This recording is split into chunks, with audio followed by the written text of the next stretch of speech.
ജനഗണമനയെ ഇന്ത്യയുടെ ദേശീയ ഗാനമായി അംഗീകരിച്ചത് എന്ന് ഉത്തരം 1950 ജനുവരി 24-ന്. മൗലികാവകാശങ്ങളെക്കുറിച്ച് പ്രതിപാദിക്കുന്ന ഭരണഘടനയിലെ ഭാഗമേത്? ഉത്തരം ഭാഗം 3. മൗലിക ചുമതലകൾ ഭരണഘടനയിൽ ഉൾപ്പെടുത്തിയ ഭരണഘടനാ ഭേദഗതി ഏത്? ഉത്തരം 42-ാം ഭേദഗതി. ഇന്ത്യയിൽ മൗലികാവകാശങ്ങളുടെ എണ്ണം എത്ര? ഉത്തരം 6. കേരളത്തിലെ മുഖ്യ വിവരാവകാശ കമ്മീഷണർ ആര്? ഉത്തരം വി ഹരിനായർ.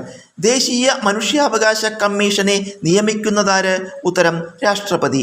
ഇന്ത്യയിൽ ലോക്സഭാംഗമായി തിരഞ്ഞെടുക്കപ്പെടാനുള്ള കുറഞ്ഞ പ്രായമെത്ര? ഉത്തരം 25 വയസ്സ്. ഏത് ഭാഷയിലാണ് വന്ദേമാതരം രചിക്കപ്പെട്ടിട്ടുള്ളത്? ഉത്തരം ബംഗാളി. 2024-25 വർഷത്തെ മികച്ച ജില്ലാ പഞ്ചായത്തിനുള്ള സ്വരാജ് ട്രോഫി നേടിയ ജില്ലാ പഞ്ചായത്ത് ഏത്? ഉത്തരം കൊല്ലം. 2026 അന്താരാഷ്ട്ര പരിസ്ഥിതി ദിനാഘോഷത്തിന് ആതിഥേയത്വം വഹിച്ച രാജ്യമേത്? ഉത്തരം റിപ്പബ്ലിക് ഓഫ് അസർബൈജാൻ. നിലവിൽ സംസ്ഥാന ദുരന്ത നിവാരണ അതോറിറ്റിയുടെ വൈസ് ചെയർമാൻ ആര്? ഉത്തരം AP അനിൽകുമാർ.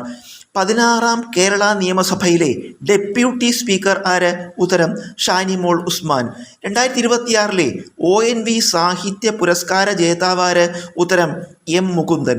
കേരള കലാമണ്ഡലത്തിൻ്റെ വൈസ് ചാൻസലർ ആര്? ഉത്തരം B Ananthakrishnan. Reserve bank of ഇന്ത്യയുടെ ഗവർണർ ആര്? ഉത്തരം സഞ്ജയ് മൽഹോത്ര.